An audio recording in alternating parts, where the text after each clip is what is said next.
वन्देऽहं श्रीगुरुं श्रीयुतपत्कमलं श्रीगुरून् वैष्णवांश्च श्रीरूपं साग्रजातं सहगणरघुनाथान्वितं तं सजीवं साद्वैतं सावधूतं परिजनसहितं कृष्णचैतन्यदेवं श्रीराधा कृष्णपादान् सहगणललिता श्रीविशाखान्वितांश्च हे कृष्ण करुणा सिंधु दीनबंधु जगतपते गोपेश गोपिका कांत राधा कांत नमस्तुते तप्त कांचन गौरांगी राधे वृंदावनेश्वरी वृषभानुसुते देवी प्रणमामि हरिप्रिये वाञ्छाकल्पतरुभ्यश्च कृपा सिन्धुभ्य एव च पतितानां पावनेभ्यो वैष्णवेभ्यो नमो नमः नमः ओम विष्णुपादाय कृष्णपृष्ठाय भूतले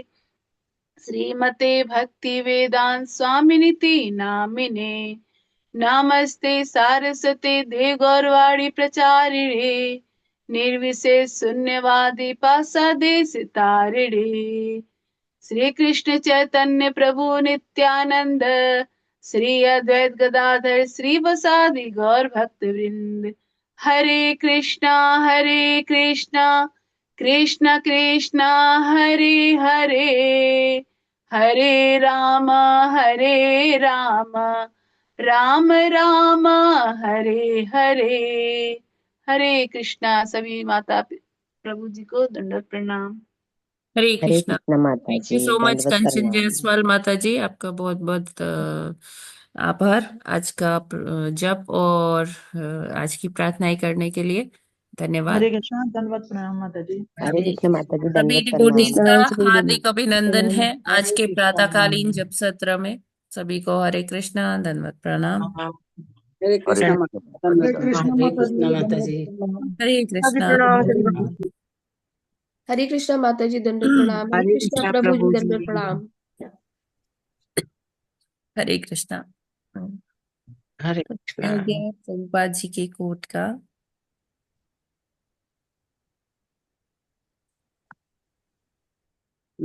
आज 15 जनवरी और प्रभुपाद जी कहते हैं, मायापुर चंद्रोदय मंदिर दिव्य संयुक्त राष्ट्र संघ हेतु है। जिस उद्देश्य को प्राप्त करने में संयुक्त राष्ट्र असफल रहा है, उसे यहाँ श्री चैतन्य महाप्रभु द्वारा दी गई विधि द्वारा पूरा किया जाएगा। मायापुर 15 जनवरी 1976। तो यहाँ प्रभुपाद जी आज ही के दिन मायापुर में उद्धरण दे रहे थे। उनका स्पीच चल रहा था। मायापुर जो TOVP टेम्पल है, जो अब पूरी तरह से बन के तैयार है, उस समय में भक्तों ने बहुत मेहनत करके वहाँ एक मंदिर तब बनाया था। और आज भी वो मंदिर और ऊंचाइयां छू रहा है और अभी उसका फिर से उद्घाटन होने वाला है जल्दी ही। तो उस टाइम पर प्रभुपाद जी ने क्या कहा था कि मायापुर में श्रील भक्ति विनोद ठाकुर जी ने एक उनका एस्पिरेशन थी, एक उनकी सोच थी, जहां उनको उस टाइम में उन्होंने देखा, उन्हें दिखाई दे रहा था कि बहुत विशाल मंदिर है, बहुत विशाल काया है, जहां पर यूरोपी, भारतीय, अमेरिकी, अफ्रीकी सभी देशों के लोग मिलकर गौर हरि गौरंगा नित्यानंदा इस तरह से झूम रहे हैं, संकीर्तन कर रहे हैं, हरे कृष्ण महामंत्र का संकीर्तन चल रहा है। तो उन्होंने ये बहुत पहले उस टाइम में ही ये विजुअलाइज कर लिया था, देख लिया था अपने चिंतन में। तो और वो उस दिन सत्य हो रहा था, सत्यापित हो रही थी उनकी वो विजुअलाइजेशन। तो प्रभुपाद जी कहते हैं कि जिस चीज को भक्ति विनोद ठाकुर ने इतने पहले ही अपने चिंतन में देख लिया था, वो काम अब पूरा हो रहा है कि जहां पर आप अलग अलग देशों से आए, प्रभुपाद जी के जो शिष्य थे, जो भक्त थे, वो अलग अलग देशों से वहां पर आए हुए थे। तो प्रभुपाद जी ने कहा कि ये है यूनाइटेड नेशंस, ये है संयुक्त राष्ट्र, जो चैतन्य महाप्रभु के बताई हुई नियमावली विधि के द्वारा है ये सब पूरा किया जा रहा है ना। सब हरे कृष्ण महामंत्र करते हुए, संकीर्तन करते हुए एक प्लेटफॉर्म पर है सारे। वहां कोई मतभेद नहीं है, कोई बड़ा नहीं है, कोई छोटा नहीं है, कोई सुपर पावर नहीं है, कोई थर्ड वर्ल्ड कंट्री किसी को नहीं कहा जा रहा है ना। सब एक प्लेटफॉर्म पर है, सब नाच रहे हैं, हरे कृष्ण महामंत्र कर रहे हैं, प्रसाद पा रहे हैं, और वहां पर पूर्ण सौहार्द है।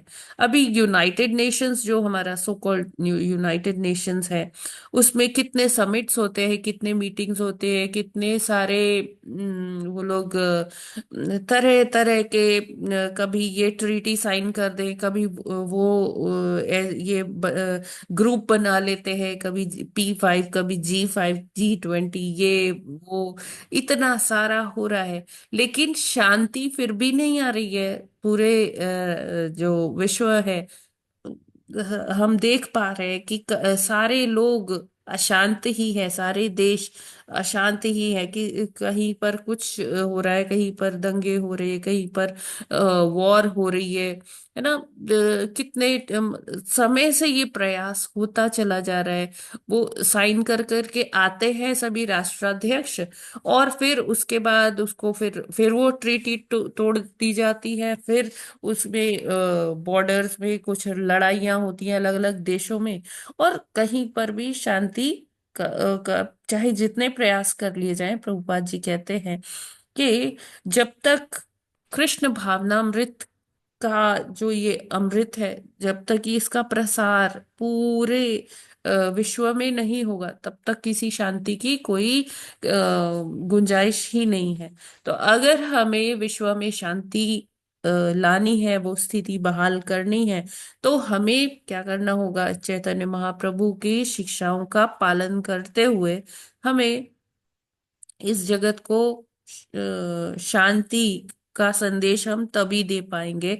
हमें क्या करना है? हमें सिर्फ अपना प्रयास करना है, हरे कृष्ण महामंत्र का संकीर्तन करना है, प्रसाद वितरण करना है, जो हमारे ग्रंथ हैं उनका डिस्ट्रीब्यूशन करना है, उनका वितरण करना है, भगवत गीता है, भागवतम है, जो शास्त्रों में हमें बताया गया है।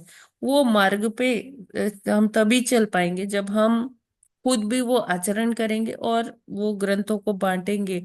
और जब जनसाधारण ये सारी चीजें पढ़ेंगे, तब उनको वो प्रेरणा होगी कि जब एक एक इंडिविजुअल इस चीज को सोचेगा, तो वो चीज राष्ट्र के लेवल पर आएगी, वो चेतना।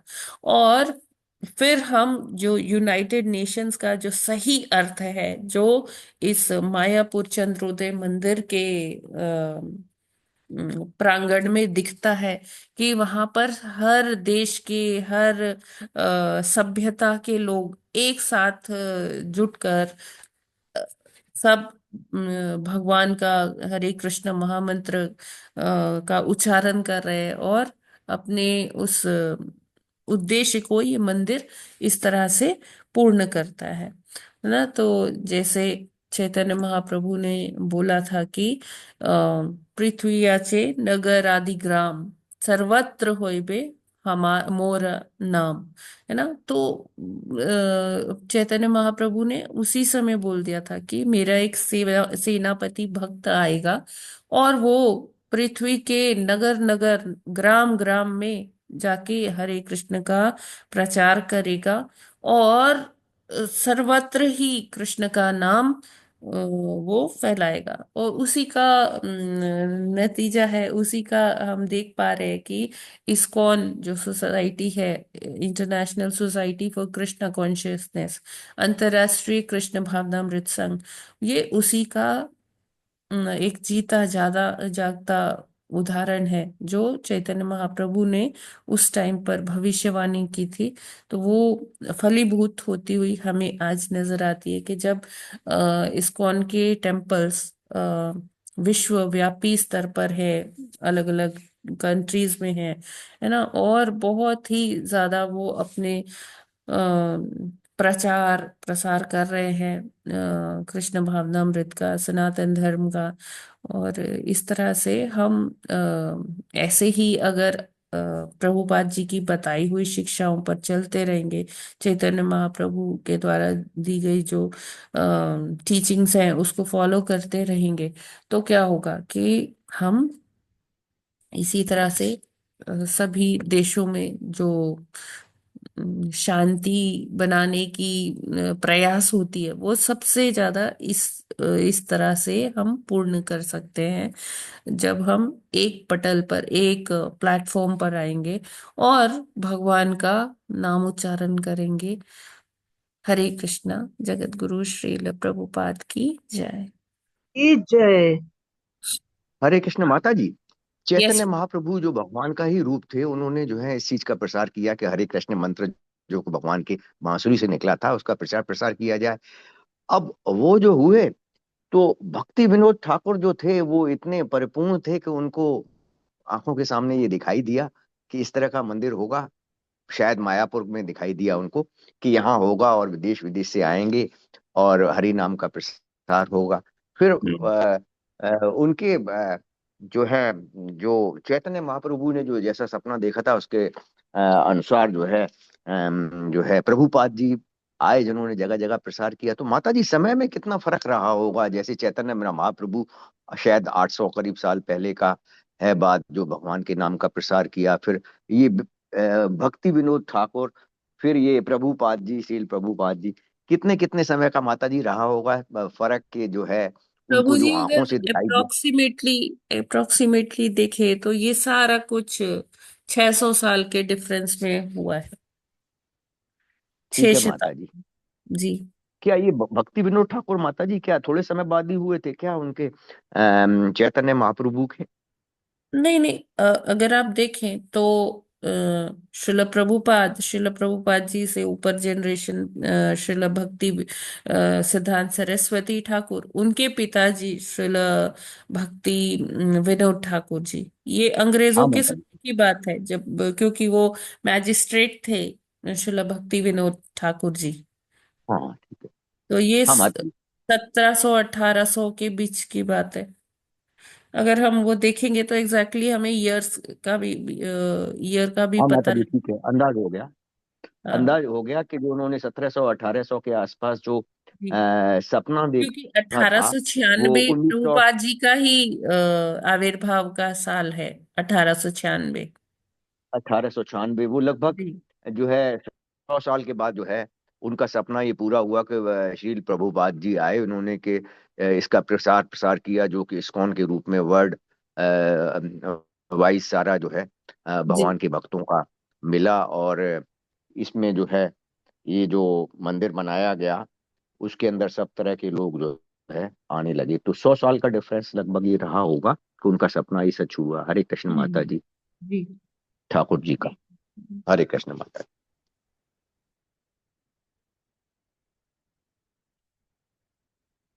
तो आज कौन सा हमें श्लोका लेना है? माता जी 35वां श्लोक लेना है। ओके।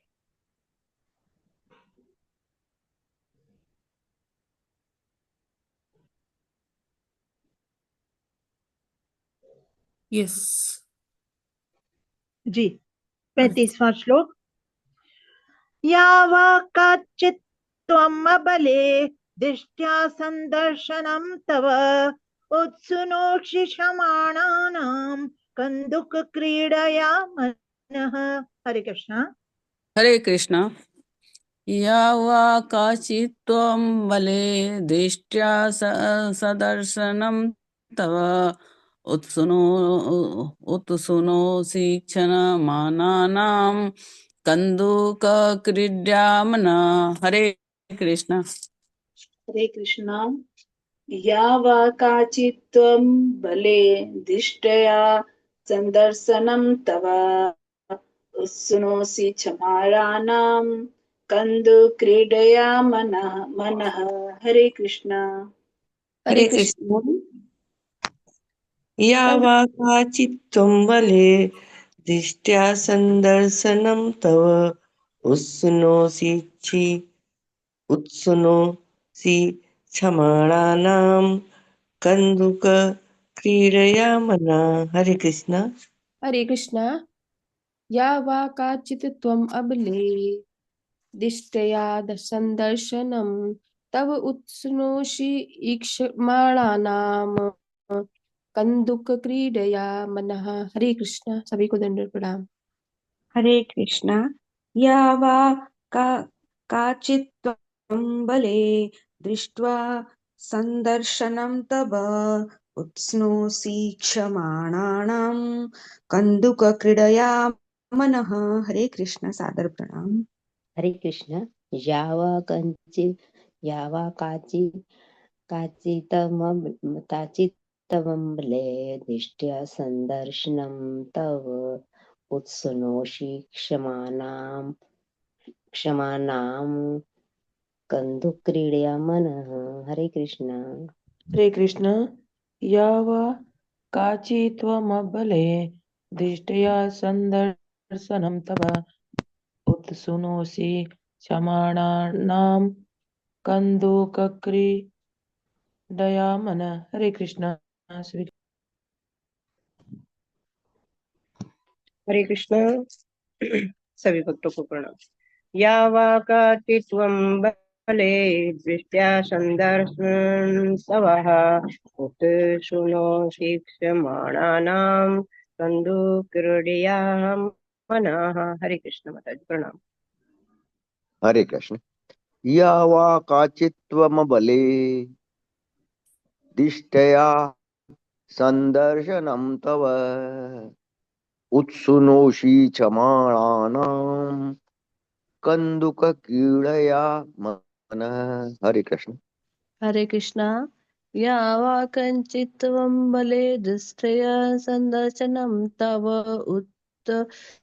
उत्सुनोषि क्षमाणां कन्दुकक्रीडया मनः।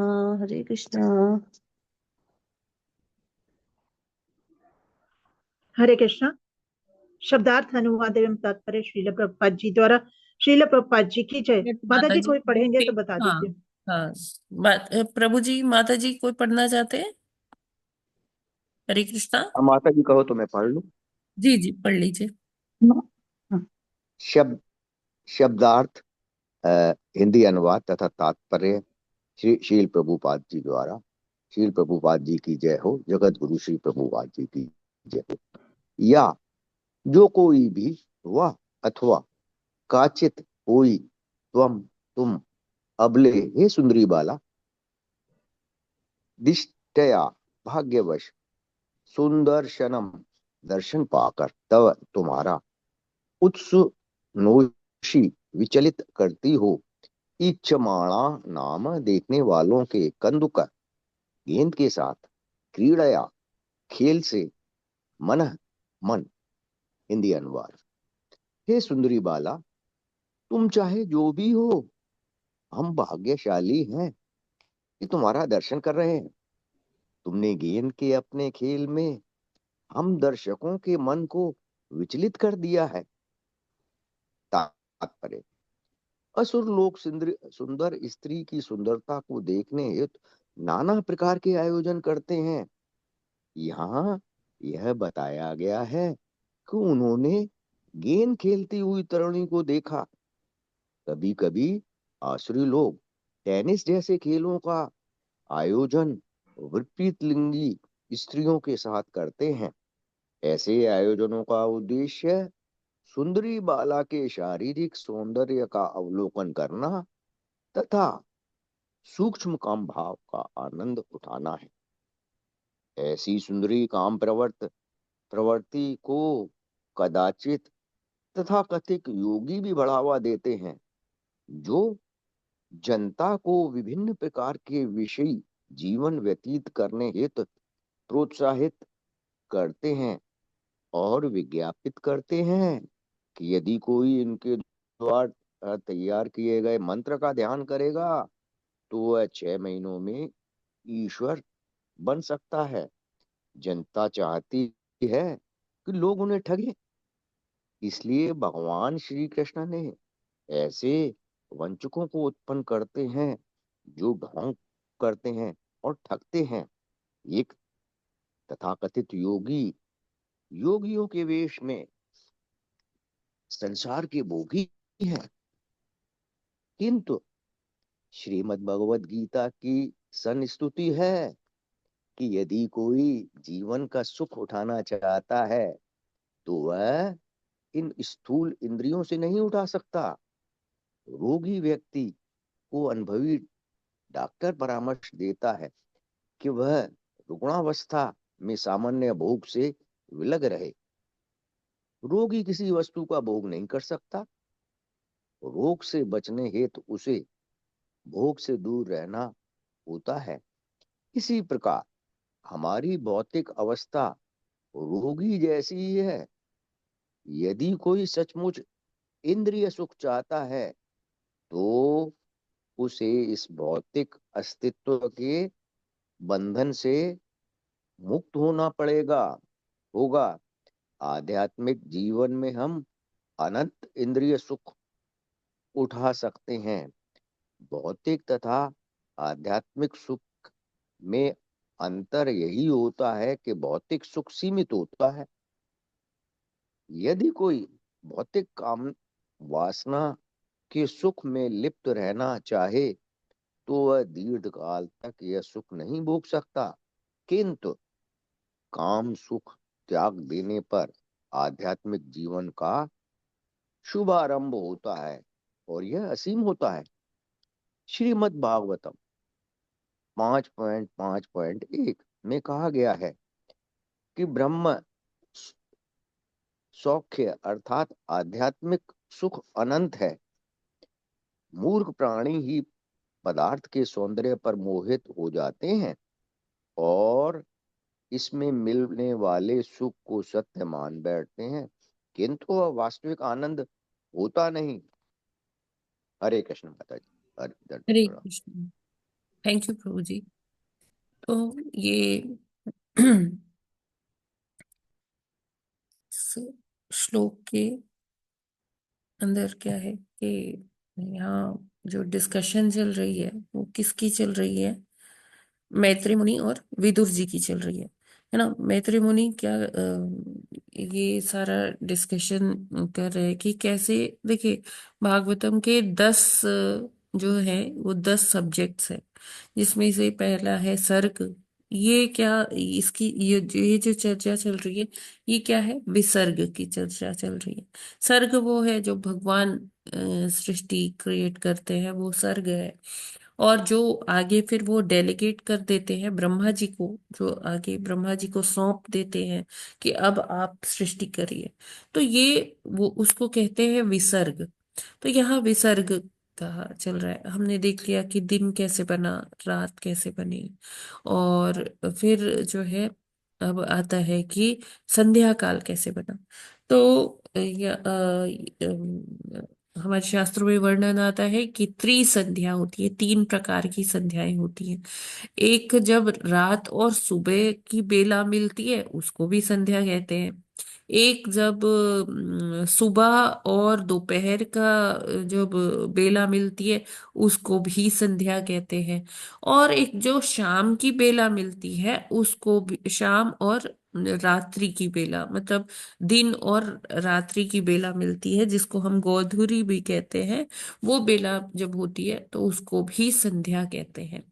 अब प्रश्न उठता है कि किस संध्या की यहाँ चर्चा हो रही है ना। संध्या की तो चर्चा हो रही है, लिखा है कि संध्या के बारे में यहाँ बोला जा रहा है। पिछले 3-4 श्लोकों से हम पढ़ते आ रहे हैं कि संध्या संध्या संध्या, तो कौन सी संध्या, किस संध्या की बात हो रही है। तो अगर हम ऐसे एनालिटिकली देखें, लॉजिक से सोचे थोड़ा सा, तो जो सुबह वाली संध्या है, जैसे ये वाली जो बेला जिसमें हम अभी ये अध्ययन कर रहे हैं, तो ये ब्रह्म मुहूर्त की संध्या है। ये कैसी है? सतोगुणी संध्या है ना। सतोगुणी संध्या में क्या होता है कि जो हमारा मन मस्तिष्क है वो थोड़ा स्थिर होता है। और दोपहर में क्या होता है, जब दूसरी संध्या आती है तो क्या होता है कि थोड़ा रजोगुणी होता है। हम कार्य कर रहे होते हैं, सब बिजी होते हैं किसी ना किसी टास्क में, अपने ऑफिसेज में होते हैं या अपने घरों में होते हैं, कुछ ना कुछ कार्य कर रहे होते हैं। और जो देखा जाए, जो लास्ट तीसरी संध्या है, वो क्या है? वो तमोगुण। तमोगुणी संध्या है। तो प्रकृति के 3 गुण हैं, तो तीनों गुणों के आधार पर ये त्रिसंध्याएं बनी है। तो जो तमोगुणी संध्या है ना, वो क्या है? वो थोड़ी कैसी है? तमोगुण में ले जाने वाली है, यानी कि हमें भोग वृत्ति और प्रमाद इसकी तरफ ले जाने वाली है ना। क्योंकि दिन में तो हमारे पास टाइम नहीं रहता ये सब सोचने का ना, कि भोग करना है। भोग करने के लिए हम दिन में प्रयास करते हैं कि हाँ, हम धन कमाए, धन कमाने के लिए हमें श्रम करना पड़ेगा। तो हम वो वाले मोड में होते हैं कि हाँ, भोग तो करना है, लेकिन भोग कैसे कर पाएंगे? जब तक पैसे नहीं कमाएंगे तब तक भोग नहीं हो पाएगा। तो जो दिन वाली संध्या होती है, तो वो उस समय वो रजोगुनी होती है, आउट ऑफ पैशन सब लोग वर्क करते हैं, काम करते हैं। और शाम तक होते होते क्या होता है कि व्यक्ति का, कि अब घर में चल के आराम करते हैं खूब, जो अब दिन भर की थकान तो उतारनी है, तो वो क्या करते हैं? वो भोग भोग की तरफ आकृष्ट होते हैं कि हाँ, अब हमने इतना कार्य कर लिया ना, तो अब हमारा हक बनता है कि अब हम अपने शरीर को आराम दे, सुख दे, है ना। तो उसी टाइम पर ज्यादा देखिए, सारे जितने ये क्लब्स, पार्टीज और ये सारा चीज चालू हो जाता है। पब्स हैं, बार्स हैं, डिस्को है, जहाँ हाई मेटल म्यूजिक जो बजता है, वो सब क्या है कि वो तमोगुण का सूचक है। और संध्याओं की बात अगर की जाए, तो संध्याओं में हमने इससे पहले भी वर्णन सुना है कश्यप ऋषि और दीति माता का। वो संदर्भ में सुना है कि जो संध्या है, संध्याकालीन जो समय है, उसमें हमें क्या क्या, मतलब हमने ये अपने पेरेंट्स से भी सुना है कि संध्या समय जैसे हमारे घर में होता था कि पढ़ाई मत करो, इस समय खाना भी नहीं चाहिए, इस समय सोना भी नहीं चाहिए, है ना। कहते थे कि संध्या समय सोते हो तो क्या होता है, दरिद्रता आती है घर में, है ना। लेजीनेस फैल जाती है, आलस्य, प्रमाद, ये सारा होता है। तो संध्या समय कभी भी हमें सोने भी नहीं दिया जाता था, चाहे वो सुबह की संध्या हो, चाहे वो दोपहर या शाम की संध्या हो, कभी भी उस समय में कभी भी सोने नहीं दिया जाता। कि इस समय ये क्या, इस समय कुछ भी नहीं करना, इस समय सिर्फ क्या करना है, भगवान का नाम लेना है। उस समय देखिए, शाम की जब संध्या होती है, तो उस समय हर घर में दीपक जलता है, भगवान की आरती होती है ना। तो ये सारे कार्य होते हैं। और कोई उस समय क्या होता है, जैसे हमने दीति माता और कश्यप ऋषि के संदर्भ में जब उनकी कथा सुनी थी, हिरण्याक्ष और हिरण्यकश्यपु का जन्म कैसे हुआ, तो उसमें भी यही आ रहा था कि संध्या के समय में कोई भोग का कार्य करना ही नहीं चाहिए, है ना। क्योंकि उस टाइम पर ऐसे आत्माएं घूम रही होती है, शिव जी के गण घूम रहे होते हैं, है ना। तो वो देखते हैं कि कहाँ पर, वहां तो वो फटकते भी नहीं जहाँ भगवान का नाम चल रहा होता है, भगवान की आरती चल रही होती है, दिया जल रहा होता है, वहां तो वो आते भी नहीं है, छूते भी नहीं है उस घर को। लेकिन देखते हैं कि जहां भोगी लोग हैं, जहां भोग हो रहा है ना, जहां पर लोग अपने शरीर को सुख दे रहे हैं, कोई सो रहा है, कोई खा रहा है, कोई किसी प्रकार से इंद्रिय तृप्ति कर रहा है, तो उस वहां पर वो लोग वास करने लग जाते हैं, जो शिव जी के गण होते हैं। और फिर तभी ऐसा होता है कि ऐसी स्थितियां बनती है कि हिरण्याक्ष और हिरण्यकश्यपु जैसे लोग यहाँ पर आते हैं इस संसार में। तो हमें बड़े ही सावधान होना चाहिए, है ना। तो उसी संदर्भ में यहाँ उसी कॉन्टेक्स्ट में ये बताया जा रहा है कि कैसे ये जो असुर है, ये संध्या को एक जैसे कवि होते हैं ना, कवि किसी चीज को उपमा देकर बताते हैं कि जैसे चांद को देखते हैं, चांद में वो अपनी प्रेमिका देखने लगते हैं, है ना। चांद प्रेमिका नहीं बन जाता, लेकिन चांद में वो उनको ऐसा आभास होता है ना। या कोई नदी है या पहाड़ है या कुछ, वो उसमें उपमाएं दे देते हैं, है ना, उसको पर्सोनिफिकेशन कर देते हैं। पर्सोनिफिकेशन की हिंदी क्या होती है माता जी, राजश्री माता जी? जी मानवीकृत अलंकार कहते हैं इसको। अच्छा। मानवीकृत अलंकार। जी अच्छा, तो मतलब मानवीकरण इसका माता जी। मतलब है। हाँ, हाँ, मानवीकरण कर देते हैं। मानविकरण। मानवीकरण कर देते हैं इसको। मानवीकरण। अच्छा, मानवीकृत अलंकार हो गया ये एक तरह का। थैंक्स, थैंक यू माता जी। तो किसी भी निर्जीव चीज से किसी मानव का वो सीधा रिलेट कर देना उसे, है ना। तो वो उस मतलब ऐसे कविताओं में ऐसी उपमाएं देते हैं कवि लोग, है ना। तो यहाँ पर अगर हम सारार्थ दर्शनी पढ़ते हैं तो उसमें क्या आता है कि जो संध्या के समय जैसे जो सूरज है वो लालिमा होती है, और जो बादल है थोड़े बहुत छिटके हुए, वो कुछ पिंक से नजर आते हैं। जैसे स्त्रियां कलरफुल से कपड़े पहनती है तो वो कपड़े मान लिए उनके, और जो कुछ काले बादल है वो उनके केश मान लिए, है ना। तो इस तरह से जो ये आसुरी प्रवृत्ति वाले लोग होते हैं ना, तो ये किसी भी चीज में अपने भोग का पहले देख लेते हैं। तो ऐसे मतलब बहुत सारे कवि हुए, अब आप देख लीजिए शेक्सपियर हैं, जो बहुत ही माने जाते हैं इंग्लिश फिक्शन में और पोइट्री में, है ना। तो मतलब प्रभुपाद जी कहते थे कि ऐसे जो कवि हैं या जो हर चीज में भोग की वृत्ति ले आते हैं, है ना, कि पढ़ने से वो मतलब जो प्रशंसा कर भी रहे हैं, वो किसकी प्रशंसा कर रहे हैं, वो कहते हैं प्रभुपाद जी, चाहे स्त्री हो चाहे पुरुष हो, बने तो पंच महाभूत से ही है ना। तो उसमें हम क्या इतनी उसकी प्रशंसा क्या कर रहे हैं। अगर प्रशंसा करनी ही है तो क्रिएटर की कीजिए, जिन्होंने ये सारी रचना की है उनकी प्रशंसा करें, तब तो वो प्रशंसा सार्थक है। लेकिन हम उसी मांस और हड्डी और रक्त के पैकेट में जो है, हम अगर उसकी प्रशंसा कर रहे हैं, और अपने और जो लोग इनको पढ़ते हैं ऐसा लिटरेचर, वो पढ़ के ही उनके मन में जो है वो ये सारी कामुकता आ जाती है। आ जाती है ना। हाँ हाँ, कामुकता आ जाती है। हम्म। मतलब मन में पढ़ने से ही प्रमाद उत्पन्न हो जाता है।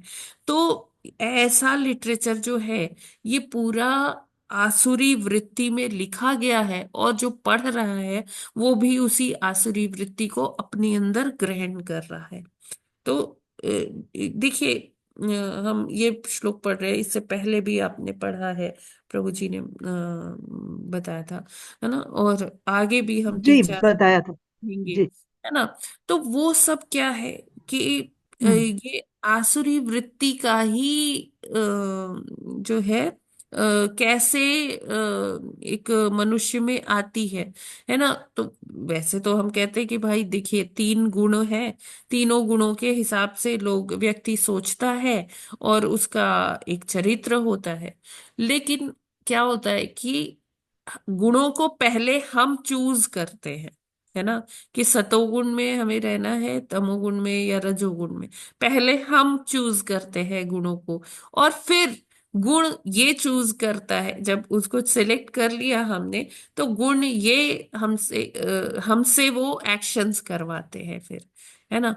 लेकिन पहले तो हमारे पास ऑप्शंस होती है कि हाँ, हम कौन से कार्य करेंगे, क्योंकि अगर हमें बताया जा रहा है फिर भी हम दूसरी तरफ जा रहे हैं, तो वो इट मीन्स कि हमने वो चॉइस किया है अपने लिए, है ना।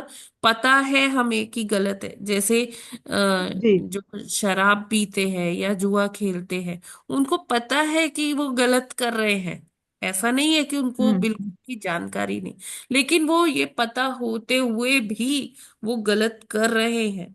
तो इट मीन्स कि वो गुण को सेलेक्ट कर रहे हैं और फिर गुण उनसे वो कार्य करवाता जाता एक्शन करवा रहा था। जी है ना। तो यहाँ पर जी। प्रभुपाद जी ने ये एक देखिए लिखा है कि कभी कभी आसुरी लोग टेनिस जैसे खेलों का आयोजन विपरीत लिंगी के साथ, स्त्रियों के साथ करते हैं। अभी क्या है कि जैसे ये क्रीड़ाएं हैं, खेल हैं, अभी ओलंपिक्स एसोसिएशन है, कॉमनवेल्थ एसोसिएशन है। अभी हम्म। विमेन लिबरेशन के नाम पर क्या हो रहा है कि जो ये आसुरी प्रवृत्ति वाले लोग हैं, इनको हर जगह पर क्या चाहिए, अपनी भोग विलासिता चाहिए, भोग चाहिए, है ना। और वो क्या कर रहे हैं, विमेन लिबरेशन के नाम पर, नारी शक्ति को और आगे बढ़ाने के नाम पर इस छलावे को और मतलब बढ़ा रहे हैं कि स्त्रियों को भी खेलना चाहिए, समान आना चाहिए पुरुषों के। और देखिए, चाहे टेनिस है, चाहे लॉन टेनिस है, या आप देख लीजिए कोई भी स्विमिंग है, जिम्नास्टिक्स है, फुटबॉल, वॉली, उसमें जिम्नास्टिक। स्त्रियों को कैसे प्रदर्शित किया जाता है ना। हम्म। तो हम्म। ना उसके पीछे आवरण, मतलब सामने क्या है कि विमेन लिबरेशन, और उसके पीछे क्या है, वो आसुरी प्रवृत्ति ही है। ठीक है ना, कि हाँ हम्म। ऐसे होगा तो हाँ ठीक है, हम देखेंगे, हम ऐसे करेंगे, वैसे करेंगे। तो ये प्रभुपाद जी कह रहे हैं कि ये हमें चूज करना है कि हमें अपने बच्चों को कहाँ भेजना है, कैसे किस वातावरण में हमें उन्हें रखना है ना। क्योंकि देखिए,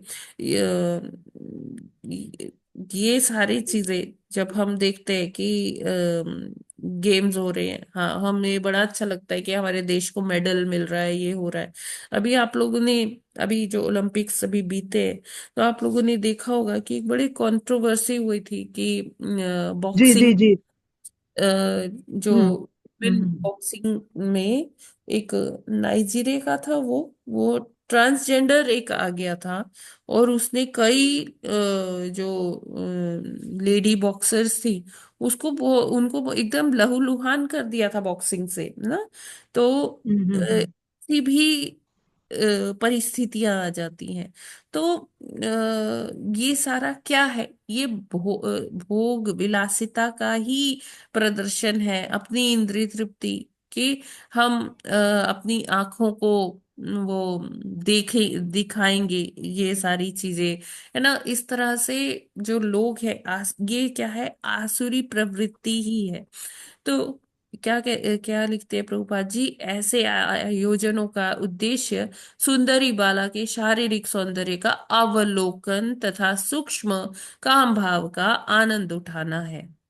ऐसी आसुरी काम प्रवृत्ति को कभी कभी तथाकथित योगी भी बढ़ावा देते हैं, जो जनता को विभिन्न प्रकार से विषयी जीवन व्यतीत करने के लिए प्रोत्साहित करते हैं और विज्ञापित करते हैं कि यदि कोई उनके द्वारा तैयार किए मंत्र का ध्यान करेगा तो वह 6 महीनों में ईश्वर बन सकता है। ईश्वर बन सकता है।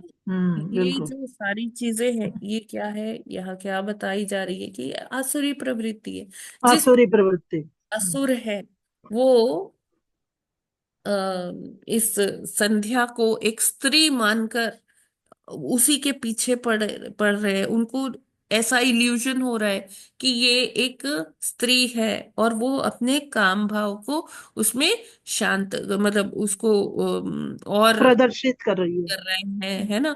और हम्म। स्त्री के साथ भोग करना चाह रहे हैं। तो प्रभुपाद जी कहते हैं, हम्म। आज भी वो असुर हैं। ऐसा नहीं है कि असुरों के सींग होंगे, बड़े बड़े दांत होंगे और उनकी आंखें भयानक सी होंगी, नहीं। वो हमारे अंदर ही वो असुर छिपा हुआ है, हमारे अंदर ही वो काम प्रवृत्ति के नाम पर वो आसुरी जो प्रवृत्ति है वो घर कर गई है ना। और हम क्या करना चाहते हैं कि हम आध्यात्मिक जीवन से तो दूर हटना चाहते हैं, और वो भोग विलासिता इतना हमारे सिर पे सवार रहती, काम प्रवृत्ति इतनी सवार रहती है कि हम हर चीज में क्या करना चाहते हैं, अपनी आंखों को वो तुष्टि देना चाहते हैं, कानों को वो तुष्टि देना चाहते हैं कि कुछ ऐसा सुन ले हम्म जिससे हमें बड़ी तृप्ति हो जाए। हालांकि तृप्ति हम्म होती नहीं है ना, लेकिन हमें ऐसा प्रतीत होता है कि जब हम ऐसा कुछ कामुक चीज सुनेंगे तो बड़ा मजा आएगा, या देखेंगे आनंद आएगा। आएगा। हम्म। अब आप देखिए कि जो स्टैटिस्टिक्स है गूगल का, वो क्या बताता है कि पोर्नोग्राफी का जितना ये देखा जाता है ना, तो हमारे भारत देश में भी कुछ कम नहीं है, बहुत ज्यादा है, सबसे ज्यादा है आई गेस पोर्नोग्राफी वीडियोस देखना। तो ये क्या है, ये हमारी आसुरी प्रवृत्ति ही है कि चलो हम्म देखकर ही, आंखों से देखकर, कानों से सुनकर, स्पर्श करके हम किसी भी प्रकार अपनी जो ये प्रवृत्ति है विषय सुख लेना। क्षण कर पाए। हम्म हम्म ठीक है ना, ये क्लियर है? हम्म, हरे कृष्णा। बहुत अच्छे। माता जी नमस्कार। यस। आज भी वह असुर हैं जो कि पूर्व के काल में वर्णित असुरों की तरह जो व्यवहार करते हैं, जो आंखों से और कानों से देखना व सुनना चाहते हैं, जिससे एक भोग विलास या आसुरी प्रवृत्ति की जो है भावना जागृत हो। तो माता जी इसमें आया है कि किंतु काम सुख त्याग देने पर आध्यात्मिक जीवन का शुभारंभ होता है, सही है ये, और ये असीम होता है। हम्म। लेकिन इसमें ये भी आया है ऊपर इसके 3-4 लाइन पहले, आध्यात्मिक आध्यात्मिक जीवन में हम अनंत इंद्रिय सुख उठा सकते हैं। थोड़ा यस ये लाइन प्रभु। पूछनी है, हाँ, ये क्योंकि थोड़ा माता सा। जी, क्योंकि शरीर जी जी जी, शरीर बिल्कुल। तो जो है आध्यात्मिक होता है, पंच तत्वों का तो होता नहीं है अद्वैत में। तो हाँ, फिर ये क्या क्या मतलब हुआ माता जी? जी जी, बिल्कुल बिल्कुल बिल्कुल। तो पहले मैं, मेरा रिक्वेस्ट है कि ये लाइंस जो मैंने सिलेक्ट किया है इसे पढ़ लिया जाए। रोगी व्यक्ति को अनुभवी डॉक्टर सलाह देता है कि रुग्णावस्था में सामान्य भोग से विलग रहें। रोगी हम्म प्रत्येक वस्तु का भोग नहीं कर सकता। रोग से बेचैन बचने के लिए बचने। उसे भोग से दूर रहना होता है। इसी प्रकार हमारी भौतिक अवस्था रोगी जैसी है। तो हम सब यहाँ भवरोगी हैं, है ना। तो जैसे जो बीमारी से पीड़ित है कोई, तो उसे सलाह दी जाती है डॉक्टर के द्वारा कि देखो तला भुना भोजन नहीं खाना है ना, सादा एकदम हम्म सादा भोजन खाना है, और हम्म ज्यादा श्रम नहीं करना है ना। इस तरह से बड़ी सारी सलाह देते हैं डॉक्टर कि और कोई हम्म भोग विलास नहीं करना है ज्यादा। तो क्यों? क्योंकि वो क्या है, हमारे माइंड को भी अस्थिर करता है, और हमारी जो पाचन शक्ति है वो वैसे ही कमजोर होती है, तो हम इधर उधर का खाएंगे तो वो सही नहीं होगा हमारे लिए। तो उसी प्रकार से हम सब यहाँ पर जो इस भौतिक जगत में आए हैं, हम सब रोगी हैं, हमारी भी वो रुग्णावस्था ही चल रही है। तो इसमें इंद्रिय तृप्ति का कोई सवाल ही नहीं उठता। अगर हम इंद्रिय तृप्ति करेंगे तो फिर हम यहीं पड़े रहेंगे, इसी भवसागर में ही गोते लगाते रहेंगे। तो इसमें फिर से मेरे को एक बार फिर वही माइकल जैक्सन वाला उदाहरण आता है याद, कि वो चाहता था कि वो बहुत जिए, उसका हम्म जो लाइफ स्पैन है, जीवन की अवधि है, वो बहुत ज्यादा हो। लेकिन उसी समय पर वो ये भी चाहता था कि उसका जीवन जो है खूब इंद्रिय तृप्ति करे, खूब ज्यादा, खूब भोग का जीवन बिताए। तो उसने अपने घर पे ही पूरा हॉस्पिटल बनवा लिया था, अच्छे अच्छे डॉक्टर्स भी उसने फुल टाइम अपने घर पे ही रख लिए थे कि अगर मेरे को कुछ होता भी है तो ये डॉक्टर्स मुझे बचा लेंगे, और मैं जी भर के भोग करूंगा, अच्छा खाऊंगा, अच्छा पीऊंगा, है ना। जो काम वासना सब, उसने सब चीज का इंतजाम कर रखा था। लेकिन क्या हुआ, वो 50 साल की आयु में ही उसका उसको चल मृत्यु। बसा। क्यों? क्योंकि ये दोनों चीजें परस्पर नहीं हो सकती। या तो कोई इंद्रिय सुख भोग सकता है, या फिर उसकी आयु लंबी हो सकती है। है ना। दोनों हम्म, चीज साथ साथ में नहीं हो सकती। इंद्री नहीं आ जितनी सकते। इंद्रिय तृप्ति करेंगे उतनी हमारी आयु और कम होती जाएगी, क्षीण होती जाएगी। वैसे ही कहते हैं जो वीर्यपात होता है, वीर्य स्खलन होता है, तो वो क्या होता है कि उससे बहुत जल्दी व्यक्ति जो है वो क्या मतलब शरीर से भी वो कमजोर हो जाता है, हो जाता है। दुर्बल। हाँ, हाँ। दुर्बलता आ जाती है उसके अंदर, है ना। और वो धीरे धीरे क्या होता है, ढलने लग जाता है उसका शरीर। तो कभी भी ये जो इंद्रिय तृप्ति है, ये हमें कभी भी मतलब लॉन्ग लास्टिंग नहीं बना सकती है। और जैसे प्रभु जी ने यहाँ भी क्वेश्चन किया कि यहाँ लिखा है क्या, आत्मिक जीवन में, आध्यात्मिक कह लीजिए या आत्मिक कह लीजिए, में अनंत इंद्रिय सुख उठा सकते हैं। अब ये जो आध्यात्मिक जीवन है, आध्यात्मिक जीवन ऐसा नहीं है कि आध्यात्मिक जीवन वही मरने के बाद ही मिलेगा। हम यहाँ भी आध्यात्मिक जीवन जी सकते हैं अपने पंच महाभूत के शरीर में। कि हम अगर वो सारे अगर शास्त्रों के हिसाब से, जैसे प्रभुपाद जी ने हमें दिनचर्या बताया, अगर हम वो जी रहे हैं तो वो आध्यात्मिक जीवन ही कहलाएगा। हमारा ये समय जो हम भागवत पढ़ रहे हैं, जो हम रोज सुबह बैठकर सब जप करते हैं, ये सब क्या है, आध्यात्मिक ही जीवन, आध्यात्मिक। है ना। ये आध्यात्मिक जी। जीवन में ही काउंट होगा। और कहते हैं कि हम्म, इसमें जो जो भी हम आध्यात्मिक कार्य करते हैं ना, तो उसमें हमारा जो आयु है वो क्षीण नहीं होती है। बढ़ती है बल्कि। हाँ, बढ़ने का तो नहीं पता, लेकिन आयु क्षीण नहीं होती, मतलब घटती नहीं है। तो हम्म, जो कृष्णा कॉन्शियस जो है, उनका तो आप देख लीजिए कि पूरा दिनचर्या ही आध्यात्मिक ही होता है ना। हम्म, लेकिन अभी हम थोड़ा सा भटक जाते हैं, तो हमारी क्या है कि जो बीच में हम भौतिक जीवन भी अपना जीने लगते हैं। ठीक है, वो कोई बात नहीं है, लेकिन हाँ, जैसे हमें प्रभुपाद जी ने बताया है कि हम हर कार्य भगवान जी को केंद्र में रख कर करें, उन्हीं के निमित्त करें, तो हम इस तरह से आध्यात्मिक जीवन जी सकते हैं। और आध्यात्मिक जीवन में इंद्रिय सुख कैसे होता है? इंद्रिय सुख जैसे अम्बरीश महाराज ने बताया है कि आंखों से हम्म। मैं सुंदर सुंदर भगवान का दर्शन रूप करूंगा, देख।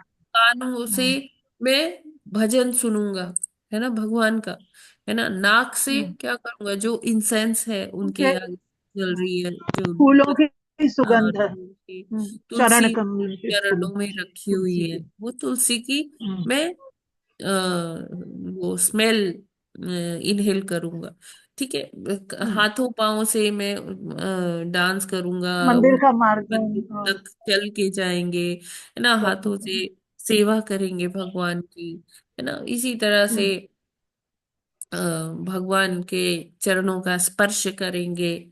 तो अपनी हम्म। सारी इंद्रियों को हम सुख इस तरह से दे सकते हैं, आध्यात्मिक सुख। दे सकते हैं और आध्यात्मिक सुख। और भी उच्च कोटि के जो भक्त हो जाते हैं, फिर वो अपने चिंतन में ही भगवान के साथ क्रीड़ाएं करते हैं, भगवान के साथ लीलाएं में भाग लेते हैं, है ना। तो वो भी तो इंद्रिय सुख ही हुआ ना। हाँ, वो बहुत अनंत सुख हुआ एक तरह से। ठीक है प्रभु जी, हरे कृष्णा, हरे कृष्णा। हाँ माता जी, बिल्कुल क्लियर है कि वो इंद्रिय सुख भोग में ना होकर भगवान की भक्ति में है। हाँ जैसे कि जो है अम्बरीश महाराज ने किया, आंखों का, कानों का, शरीर का, हाथों का, पैरों का, मंदिर जाने का, प्रसाद का, तो ये सब जो है भक्ति में इंद्रिय सुख है। और वो जो दूसरा भौतिक है, वो भोग वाला भौतिक सुख है। तो दोनों में बहुत फर्क है। और माता जी, मैं कल ही पढ़ रहा था कि जो वो थे भागवतम में कि जो है इन कामों से जो है उम्र का वो होता है, उसमें आता है ना, जो जिनका जो है और लेकिन जो भक्ति में होते हैं, मैं नाम भूल गया किनका था वो,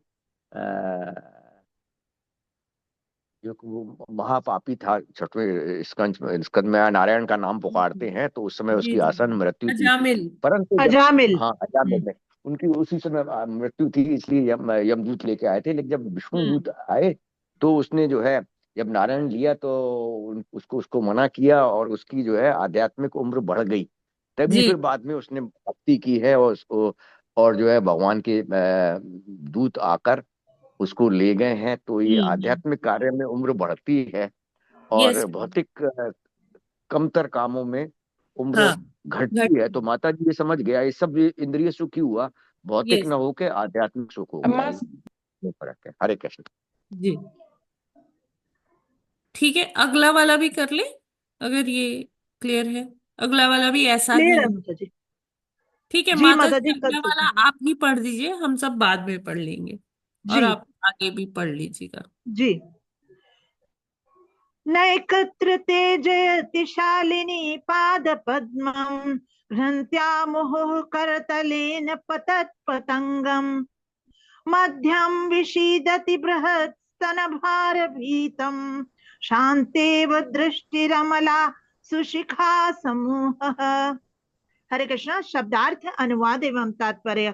श्रील प्रभुपाद जी द्वारा श्रील प्रभुपाद जी की जय। शब्दार्थ, न नहीं, एकत्र एक स्थान पर, ते तुम्हारा, जयति ठहरता है, शालिनी हे सुंदर स्त्री, पाद्म पद्म चरण कमल, घ्नन्त्याः मारकर, मुहुः पुनः पुनः, करतलेन हथेली से, पतत उछालती, पतंगम गेंद को, मध्यम कटी, विषीदति थक जाती है, बृहत पूर्ण विकसित, स्तन तुम्हारे स्तनों के, भार बोझ से, भीतम दुखित, शांता एव मानो थकित, दृष्टि दृष्टि दृष्टि, अमला स्वच्छ सुंदर, शिखा तुम्हारी चोटी, समूह गुच्छा।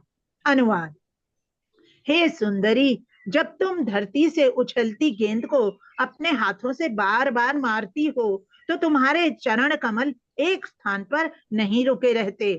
तुम्हारे पूर्ण विकसित स्तनों के भार से पीड़ित तुम्हारी कमर थक जाती है और स्वच्छ दृष्टि मंद पड़ जाती है।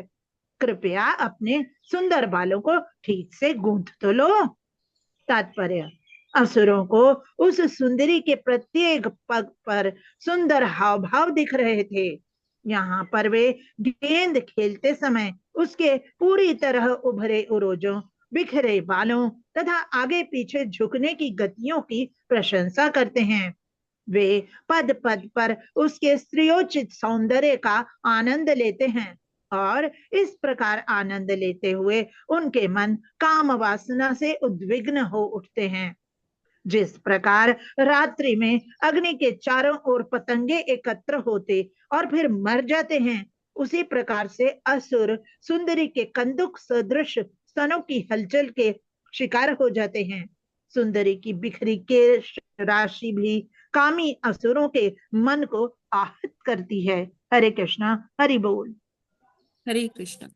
तो अभी किसी के मन में ये प्रश्न आ सकता है कि हम भागवत पढ़ रहे हैं, हम क्या पढ़ रहे हैं, इसमें ये सब क्या चर्चा हो रही है।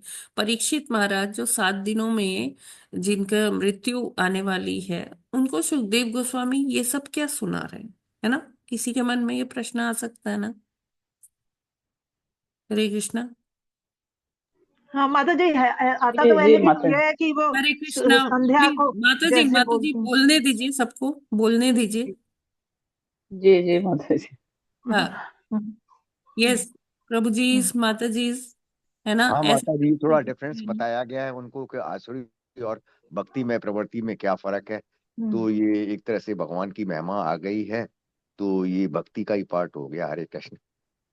तो एक्चुअली ये इसलिए बताया जा रहा है कि यहाँ पर जो हम आए हैं, हम इसीलिए आए ना, अपनी सत्ता बनाने के लिए, अपनी इंद्रिय तृप्ति करने के लिए इसीलिए आए थे, है ना। और असुर और कहीं और कोई और नहीं है। कोई ऐसा नहीं है कि जो भयानक सा दिखने वाला होगा, या जिसके ऐसे लंबे लंबे दांत बाहर को होंगे जैसे टीवी सीरियल्स में दिखाए जाते हैं असुर, है ना, कि ये ऐसे हैं, ऐसे में होते हैं, एक सींग लगे होते हैं उनके। तो वो असुर क्या है, वो हम ही हैं। वो असुर हमारे अंदर ही, ये आसुरी प्रवृत्ति है। तो जब तक हम ये जानेंगे नहीं, अपना रोग नहीं जानेंगे, तब तक हम रोग को ठीक कैसे करेंगे? जब तक हमारे अंदर उस चीज की एक्सेप्टेंस नहीं आएगी, जब तक हम स्वीकार ही नहीं करेंगे कि हाँ हम इस रोग से पीड़ित हैं, तो हम उसका इलाज कर पाएंगे क्या? नहीं, बिल्कुल पहले नहीं स्वीकार कर तो पाएंगे। करना पड़ेगा ना कि हाँ मुझे ये रोग है। जब तक स्वीकार्यता नहीं आएगी, तब तक हम उस रोग का इलाज नहीं कर पाएंगे। तो इसलिए यहाँ पर जो है मैत्री मुनि और विदुर जी जैसे विद्वान इस चीज पर चर्चा कर रहे हैं, है ना। सुखदेव गोस्वामी जी का ये प्रसंग जो है वो सुनाते हैं परीक्षित महाराज जी को, है ना। इस चीज को सूत गोस्वामी जी अपने वो शौनक आदि ऋषियों को 88,000 ऋषियों के कॉन्फ्रेंस में ये उद्धरण देते हैं, है ना। अभी ऋषि मुनियों को इनकी क्या जरूरत है? बात ये है कि चाहे जितना ज्ञानी से ज्ञानी व्यक्ति क्यों ना हो, वो भी क्या हो सकता है, वो भी डिग सकता है, वो भी उसका भी जो है आ, वो मोहित हो सकता है। क्योंकि मोह जो है वो हम सब पर सवार है ना। जो चार दोष बताए गए इस भव सागर के, उसमें से एक क्या है कि हम सदा भ्रमित रहते हैं, इल्यूजन में। भ्रमित होते हैं। ठीक है ना। हम्म। तो जब देखिए जिनको वैष्णवा नाम यथा शंभु कहा गया, वो भी मोहिनी को देखकर क्या हो गए, मोहित हो गए, है ना। जी तो जी तो जी केवल ज्ञान से अगर हम सोचे ना कि नहीं नहीं मैं तो बस ज्ञान पढ़ने के लिए ये सब पढ़ रही हूँ, है ना, मेरे को भक्ति नहीं करनी, मेरे को आगे दीक्षा लेके क्या करना है, मुझे भक्ति वक्ति मुझे नहीं करनी है, मेरे को तो बस ज्ञान लेना है, ज्ञान से ये सब हो जाएगा।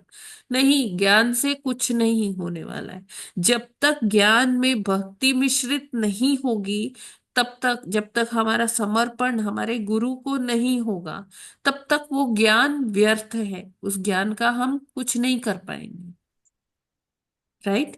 तो इसलिए यहाँ पर भागवतम, जिसको अमल पुराण कहा गया है, जिसको भक्तिदायक कहा गया है, जिसको भगवान से प्रेम करने के लिए ये ग्रंथ है, प्रेम बढ़ा बढ़ा देता है, भगवान के प्रति समर्पण बढ़ा देता है। तो उसमें ये सारी चीजों की चर्चाएं इसीलिए है कि हम भवरोगी हैं, है ना। और जब तक हम अपने इस रोग को समझेंगे नहीं कि रोग एग्जैक्टली है क्या, तब तक हम उसका इलाज नहीं कर पाएंगे, है ना। तो इसीलिए ये सारी चर्चाएं हैं, है ना। इसको हमें अन्यथा नहीं लेना चाहिए, अरे भागवतम में ये सब क्या लिखा हुआ है। नहीं, ये जब तक ये हमें रियलिटी बताई ही नहीं जाएगी कि हाँ हम इस चीज से पीड़ित हैं, जब तक हम उसमें हमें हमारे अंदर स्वीकार्यता नहीं आएगी, तब तक हम नहीं कर सकते। तो प्रभुपाद जी देखिए यहाँ पर तात्पर्य में बताते कि अ, जिस सुंदरी की ये कल्पना कर रहे हैं ये सब असुर, वो सुंदरी को वो कैसे देख रहे हैं, मतलब उनकी जो भोग भोग विलासिता है, उसको उसके शरीर के अंगों को वो निहार रहे हैं, देख रहे हैं, है ना, स्टॉक कर रहे हैं, जिसको हम आजकल की भाषा में कहते हैं, है ना। तो क्या बता रहे हैं कि उनके बाल जो हैं वो बिखरे हुए हैं, उन्होंने टाई नहीं किए, उन्होंने गूंथे नहीं है बाल। जबकि हमारी सभ्यता में क्या है कि चोटी करके या बन बना के, जूड़ा बना के स्त्रियों को रखना चाहिए, खुले बाल नहीं छोड़ने चाहिए। लेकिन आज के फैशन के टाइम में क्या है कि खुले बाल प्रेफर करते हैं, मतलब कई लोगों को बहुत अच्छे लगते हैं। लेकिन खुले बाल हमारी सभ्यता के विपरीत आते हैं, है ना। तो टाई करके रखना चाहिए। और वैसे भी देखिए एक बार ऐसे मेरे को याद आता है कि जब कॉलेज टाइम में थे तो हम लोग इतना सोचते नहीं थे, तो वैसे ही कभी जाने को तैयार हुए। तो मेरी मतलब मम्मी है, तो उन्होंने रोका कि ना, ऐसे नहीं जाना है। आप अपने चोटी बनाओ, जैसे भी बाल बंद करके जाने, खुले बाल लेके नहीं जाने। तो उन्होंने एक बात मेरे को बोली थी, तो मुझे वो बात आज भी याद रहती है कि द्रौपदी ने अपने बाल खुले क्यों छोड़े थे, पता है? तो जब भी मैं अगर खुले बाल छोड़ने का सोचती भी हूं ना, तो मुझे उनकी वही बात याद आ जाती है कि द्रौपदी ने अपने बाल खुले क्यों छोड़े थे। तो वो चीज आ जाती। तो हमारे जो बड़े हैं, हमारे मम्मी पापा हैं, जो हमारे और बड़े वयोवृद्ध लोग हैं, तो वो ये सारी चीजें मतलब ऐसा नहीं है कि वो हमारी आजादी छीनने के लिए कहते हैं। वो कुछ उसके पीछे लॉजिक होता है, कुछ सोच समझ के ही कहते हैं, है ना? तो यहाँ भी हमें यही दिखता है कि ये जो उस सुंदरी के कैसे बाल देख रहे हैं असुर, बिखरे बाल देख रहे हैं। तो हमें अपने को उस तरह से रखना चाहिए कि जैसे हमारे शास्त्रों में जैसे सभ्यता है हमारी, उस तरह से हमें दिखना चाहिए, वैसे कपड़े पहनने चाहिए।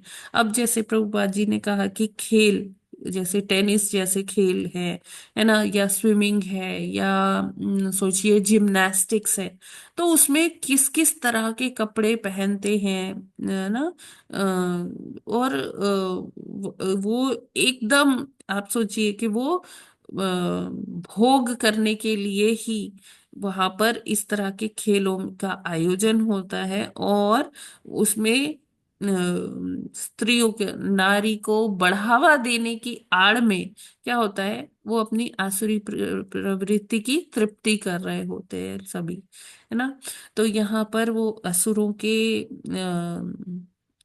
उदाहरण से प्रभुपाद जी हमें ये संदेश दे रहे हैं कि हमें अपनी सभ्यता के अकॉर्डिंग, अपने शास्त्रों के अकॉर्डिंग उस तरह से चलना चाहिए कि जिससे कि ये आसुरी प्रवृत्ति को बढ़ावा ना दिया जा सके। आजकल चाहे आप कोई भी विज्ञापन देख लीजिए, चाहे कोई कुछ भी देख लीजिए, उसमें सारा कुछ इसी पर डिपेंड होता है, इंद्रिय तृप्ति पर ही डिपेंड होता है, कामुकता पर ही डिपेंड होता है ना? कि आप एक परफ्यूम डिओड्रेंट लगा लीजिए, तो उसमें सुंदर लड़की एक आती है ना? उसका दिखाते। तो ये सारी चीजें क्या है, ये सारा, सारी इंडस्ट्री ही आप समझ लीजिए भोग और विलासिता, इंद्रिय तृप्ति पर ही डिपेंडेंट है। वो हमारी इसी जड़ पर, इसी पर अटैक करती है, क्योंकि जो हमारा वीक पॉइंट है वहां पर ही बार बार कोई हिट करेगा ना, तो वो चीज आएगी, मन में आती है। तो हमें क्या करना है, अपने शास्त्र पढ़ने हैं, हरि नाम का जप करना है, और इस शत्रु से या इस रोग से हमें जीतना है ना? तो जैसे प्रभुपाद जी यहाँ देखिए लिखते हैं कि इस प्रकार आनंद लेते हुए उनके मन काम वासना से उद्विग्न होते हैं। जिस प्रकार रात्रि में अग्नि के चारों ओर पतंगे पतंगे एकत्र होते और फिर मर जाते हैं, उसी प्रकार असुर सुंदरी के कंदुक सदृश सन की हलचल के शिकार हो जाते हैं। और देखिए वहां कोई स्त्री है भी नहीं। अगर हम सरार्थ दर्शनी में टीका देखें तो उसमें क्या बताया है कि ये जो संध्या कालीन जो सूर्य का जब लाल लाल लाल सूरज होता है, उसमें बादल जो है पिंक से हो जाते हैं, तो वो उस स्त्री के कपड़े मान रहे हैं, और जो काले बादल है उसको उसके केश मान रहे हैं, खुले हुए बिखरे हुए केश, है ना? कुछ है नहीं, लेकिन उनको इल्यूजन है कि हाँ ये ऐसा हो रहा है। और फिर अगर हम एक और टीका देखें तो उसमें वो लोग ब्रह्मा जी को समझ लेते हैं कि ये सुंदरी है ना? और ब्रह्मा जी को उनके पीछे पड़ जाते हैं भोग करने के लिए। तो कोई भी स्थिति हो, लेकिन ये आसुरी प्रवृत्ति है कि अपने पिता के साथ वो भोग करने को तैयार है, या एक कुछ है नहीं, बस सांझ का समय है, उसको वो सुंदरी मान के उसके लिए भोग करने को तैयार है। तो ये सारी आसुरी प्रवृत्ति ही है। हम इससे तभी बच पाएंगे जब हम भगवान की शरण में आएंगे, और हमें ये स्वीकार करना चाहिए कि हम भवरोगी हैं, और हमें भगवान की शरण में जाना चाहिए कि भगवान एकमात्र आप ही हैं जो हमारे इस भवरोग से हमें छुटकारा दिलवा सकते हैं। ठीक है। हरे कृष्णा।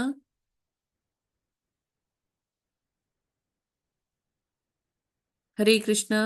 जी माता जी। जी माता जी, हरे हरे कृष्ण। हरे कृष्ण माता हरे जी। कृष्णा। जी हरे माता जी। माता जी यहाँ पर भी तो वो ब्रह्मा जी जो शरीर त्यागते हैं उसको भी वो अपना लेते हैं ना, हाँ, मतलब उसको भी सुंदरी। वही कह जी रही जी हूँ। जी जी। जी। मतलब इतनी हरे कामुकता कृष्ण माता जी। में इतना अधिक प्रबल है कामुकता इतनी हम्म। ज्यादा। हाँ माता जी, भगवान की जब शरण में जाएंगे तभी वो हमें इस भवरूप से छुटकारा दे पाएंगे। माता जी, पहले तो संध्या आया करती थी, जमाने 100 साल, हजारों साल पहले। तब लोग जो है इस तरफ से भ्रमित होते थे और सब उसको जो है सुंदरी मान लेते थे और उसका वर्णन करते थे और वो को की प्रवृत्ति बढ़ाते थे। आजकल तो जैसा कि आपने बताया कि ये एडवर्टाइजमेंट्स होते हैं और सीरियल होते हैं, 24 घंटे चलते रहते हैं, जो कि साधन बन गए हैं इनको इनके वो करने के लिए। तो कहीं ना कहीं ये चलते ही हैं और लोग इससे भ्रमित होते हैं और इसमें आते हैं। तो छुटकारा पाना इस युग में तो थोड़ा और मुश्किल हो गया है, हरे कृष्ण, लोगों के लिए जो भक्ति में नहीं है पूरे। यस प्रभु जी। हरे कृष्ण माता जी। हरे कृष्णा। अच्छा माता जी, आपने ये क्या बताया कि द्रौपदी जी ने अपने बाल क्यों खोले हुए थे? जब दुशासन ने उनके साथ चिरहरण किया था, दुर्व्यवहार जी किया था, उनके बालों से पकड़ के ही उनको वो राज्यसभा में लेके आया था ना, घसीटता हुआ।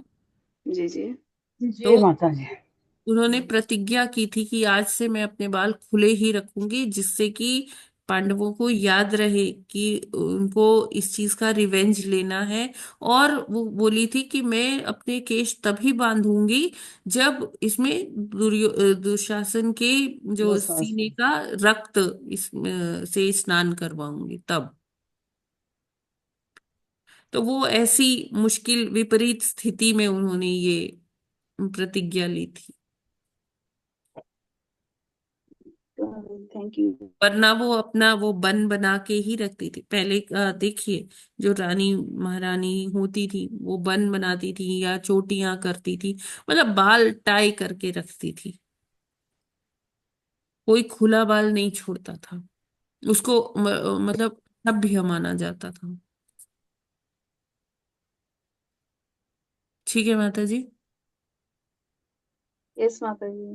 With all due respect to all the माता जी, प्लीज मेरी बात का मतलब मैं किसी को पॉइंट आउट नहीं कर रही हूँ। रियली सॉरी अगर मैंने किसी को हर्ट किया, लेकिन मेरा वो मतलब नहीं था। लेकिन हाँ, जो आज का परिप्रेक्ष्य था, मैंने उसके अकॉर्डिंग बोला माता जी। जी। प्लीज इसको अन्यथा ना लें कोई भी। हरे कृष्णा। हरे कृष्णा माता जी, दंडवत हरे प्रणाम। कृष्णा माता जी। हाँ, माता माता जी, जी। आज मेरा नाती का 1 साल हुआ है, बर्थडे है। आप लोग अच्छा। आशीर्वाद दे दीजिए। जय जय जय। ठीक है अब माता। जय। हाँ, माता जी के नाती के लिए हम सभी प्रार्थना करते हैं भगवान से, उसके आध्यात्मिक और भौतिक उन्नति के लिए। हरे कृष्ण हरे कृष्णा हरे हरे कृष्णा कृष्ण कृष्ण कृष्ण कृष्ण कृष्ण हरे हरे कृष्ण हरे हरे हरे हरे राम राम हरे हरे राम राम राम राम राम राम हरे हरे हरे। हरे। बहुत बहुत बधाई हो माता जी। कृष्णा माता जी, बहुत बहुत बधाई। बधाई हो माता माता जी, जी। बहुत बहुत बधाई हो नाती बहुत के जन्मदिन बहुत के। हरे कृष्णा बधाई हो माता जी, माता बहुत जी। बहुत बधाई हो मंजू जी। माता जी। हरे कृष्ण माता जी। और उसके इंडिया के हिसाब से तो कल था, आज यूएस के हिसाब से आज 14 है। ओके। आज कल तो आप लोग थे नहीं। अच्छा हाँ, कल हम हरे कृष्ण माता जी, बहुत बहुत बधाई। हरे कृष्ण। तो सॉरी कल क्लास हो नहीं पाया, क्योंकि कल सेवा था तो जाना था। प्रभु जी वहाँ काफी बिजी थे, वो सारा देख रहे थे, खिचड़ी बनाने का सब। और मुझे भी जाना था तो मैं भी नहीं आ पाई क्लास के लिए कल। तो really extremely sorry for that. ये सुप्रिया माता जी, आप कुछ कह रहे थे? हरे कृष्णा माता जी। यस। मैंने भी कहीं सुना था या पढ़ा था कि जब किसी का शादी हो जाता है उसके बाद पहले के जमाने में वो बाल खुले नहीं रखते थे, क्योंकि हाँ। उसका हस्बैंड उनके चोटी में वो एक वो लगाते थे। उसको क्या बोलते हैं हिंदी में, चिरुनी या कुछ बोलते हैं शायद, वो लगाते थे। इवन वो रामायण के सीरियल में मैंने भी देखा था माता जी। तो राम भगवान जो है जी। ना, वो सीता माता को वही गिफ्ट करते हैं। चूड़ामणि। हाँ, हाँ चूड़ामणि। हाँ, चूड़ामणि, चूड़ामणि, करेक्ट करेक्ट, यस माता चूड़ामणि। जी। हम्म। हाँ, तो उनका वो उनका वो बन बना रहता था, लंबी चोटी होती थी। और जब शादी हो जाती है इट वॉज ए मस्ट, क्योंकि उनका वो चूड़ामणि वहीं पे ही लगाना होता था। तो खुले बाल में तो वो लगेगा भी नहीं वैसे भी। तो उनमें वो रिचुअल एक था कि उनका बाल बंधे होने चाहिए। और वो शादी मतलब माता जी, मैरिड यहाँ जो होकर उल्लेख वो, हुआ है ना, माता जी यहाँ जो उल्लेख हुआ है वो तरुणी का हुआ है। हाँ, तरुण। वो तरुण तरुणी। मतलब लेडी गर्ल्स हो गए। मतलब तरुणी मतलब बहुत युवा। यंग लेडी ही हुआ ना हाँ। माता जी। हाँ। हाँ, तो यौवन को से भी, भरपूर किसी स्त्री को भी तरुणी। नहीं रखना चाहिए, किसी को भी खुला बाल नहीं रखना चाहिए वैसे। जी जी, ठीक है। ईदर यंग वुमेन और दे मैरिड वुमेन, कोई भी। हम्म। हाँ, ठीक है माता जी। Yes, अरविंद सिंह माता लेकिन जी कर। हमारे तो हरे कृष्णा माता हरे जी। कृष्ण माता जी। हरे कृष्णा। माता जी, भागवतम के कंटेंट को जिसे 10 पार्ट्स में संजोया गया है, 12। वो सर्ग विसर्ग के अलावा और 8 क्या क्या है? अच्छा, वो 8 है। सर्ग, विसर्ग, युति, और ये देख के बताती हूँ, देख के जी बताती हूँ। ये हमने पूषण, जी पढ़ा माता है जी। दूसरे स्कंद के पूषण। लास्ट अध्याय में, ये हमने हाँ, पढ़ा। सर्ग विसर्ग पूषण। हाँ। माता जी पोषण भी है। हाँ। जिसमें पोषण की वो आती है कि किस तरह पोषित किया जाता है। ठीक है माता जी, देख के इसको थोड़ा सा एनालाइज कर यस दीजिएगा यस प्लीज। यस प्रभु जी, बिल्कुल। सर्ग विसर्ग स्थानम पोषणम उत्यः मनवंतरः ईशानुकथा निरोध मुक्ति एंड आश्रय। ठीक है, ये इस पे मैं आपको वो पूरा वो श्लोक का वो रेफरेंस देती हूँ अभी। ठीक है प्रभु जी।